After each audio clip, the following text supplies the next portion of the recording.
Lazy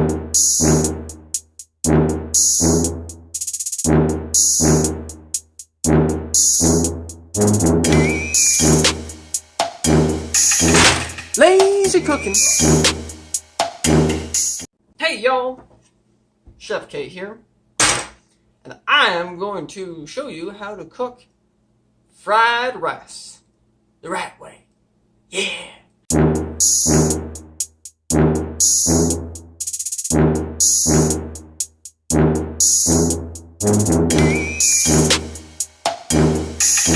First thing you need are the ingredients, and the ingredients are chicken, a green pepper, an onion,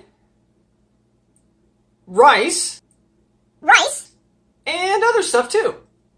But that stuff is top secret. It's hidden away from the government. Yeah, there's a government conspiracy. I will tell you something about that government program that is preventing me from sharing my top secret ingredients. I can't tell you though. Can't.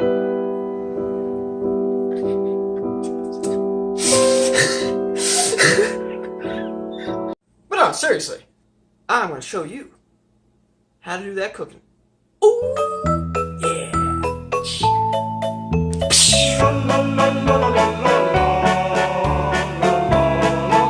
The first thing that we're going to do is get our supplies out. So here we go. Come on! Where's the lid?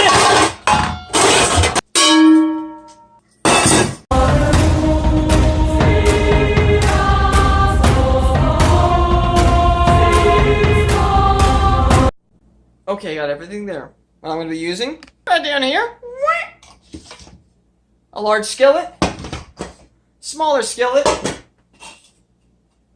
and a pot pan with a lid. Also got my collection of knives right here, and some cutting boards. I'm going to need these!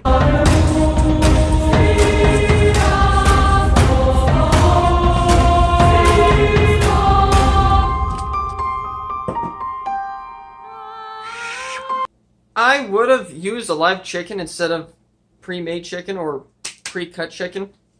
But yeah, I would have used a live chicken and then showed you how to kill it, cut it, unfeather it, all that stuff. But according to YouTube's policies, I'm not allowed to do that because of violence-related issues. I don't even know. Also, it's not the lazy approach. The lazy...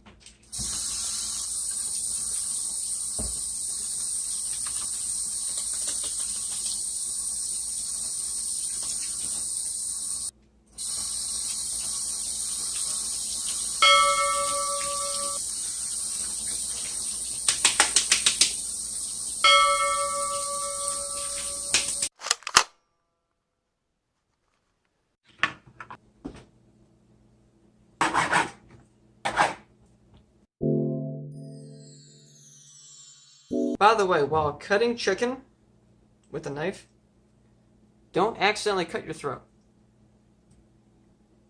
Just a general rule of thumb. Also, try not to make a habit of pointing people, with your knife, because it tends to scare them a bit.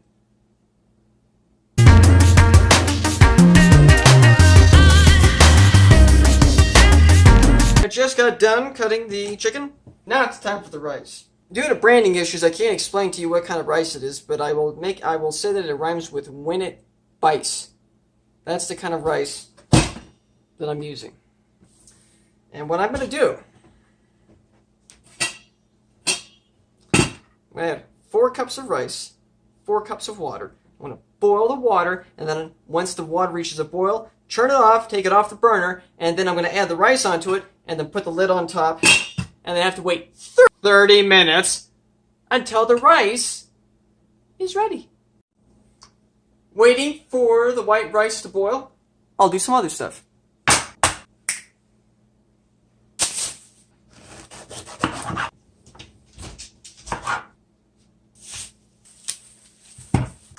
Yeah, these are 2 onions. 1, 2. The rice is boiling.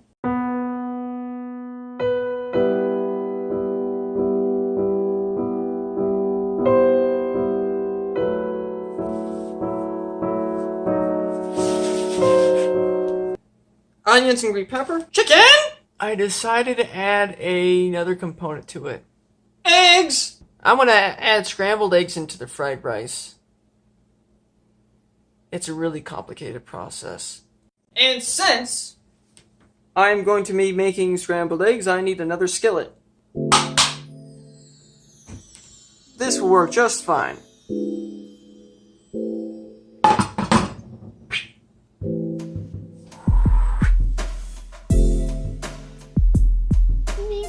Now it's time for the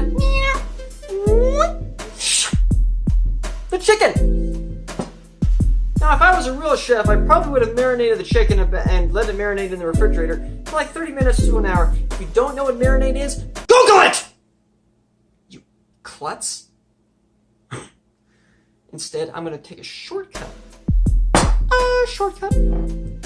Okay, first off, you're going to get some soy sauce. Garlic powder. You're going to use that to season the chicken. And also, on your skillet, this one right here, never put food on a dry skillet, or whatever you want to call this. I'm going to call it a skillet. If for some reason I'm wrong, I don't care. It's a skillet in this kitchen. If you don't like it, you want to fight about it! Okay, so, you got your skillet. You're going to have to add a little bit of oil. You can use canola oil, vegetable oil, whatever kind of oil you want to use. You can also use olive oil too. Yeah, I mean, to get the benefits of olive oil, you don't want to heat it really hot. And with chicken, I'm going to heat it real hot, so it's going to get rid of the nice benefits of olive oil. But that's like the only oil I have. I might have some vegetable oil around, but I'm just going to use the olive oil instead. It'll work. Yeah.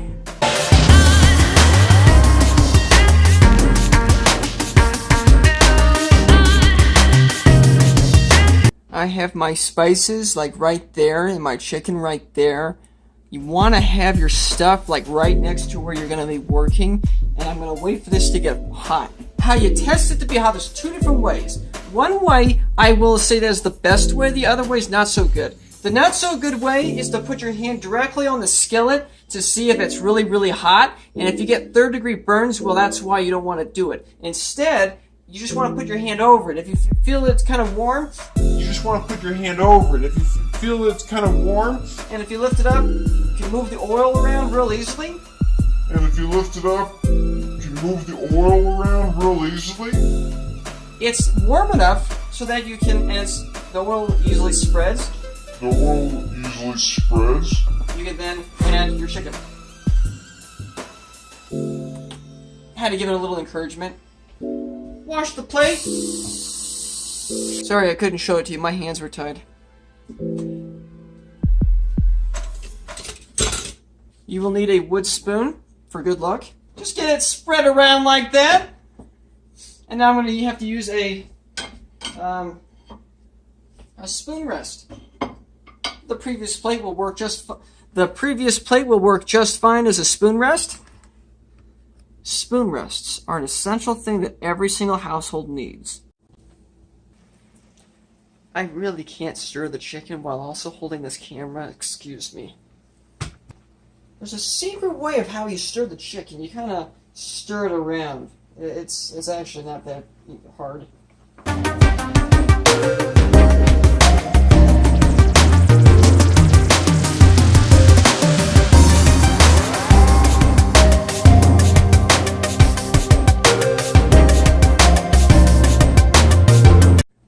That aroma, oh, that smells so good. And you can't smell it, ha! In your face! This is a good shot angle right here where you can really see me cook. Because I'm a professional chef, I always like to taste my food. See, this is a single piece of chicken. How you taste food is you take the fork, you have a plate ready, cut it up, make sure it's cooked. You don't want it raw, you don't want raw chicken. Raw chicken's bad. And then you take the chicken, you put it in your mouth, and then you chew on it.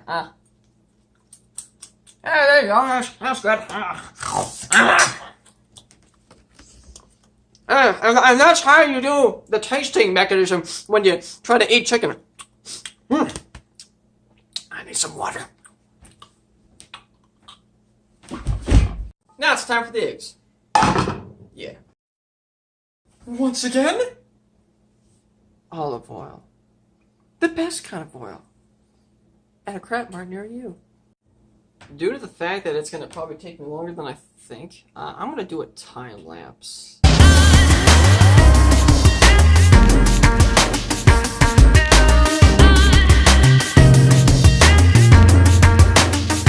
Let me show you how you saute. Take the spoon, move it around. This is saute.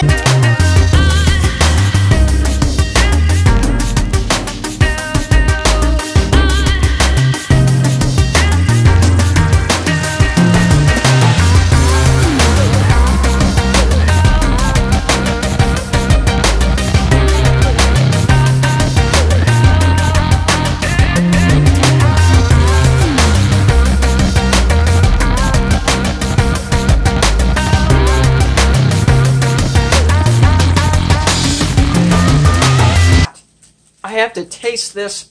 Oh, my head hurts. Okay, I added everything.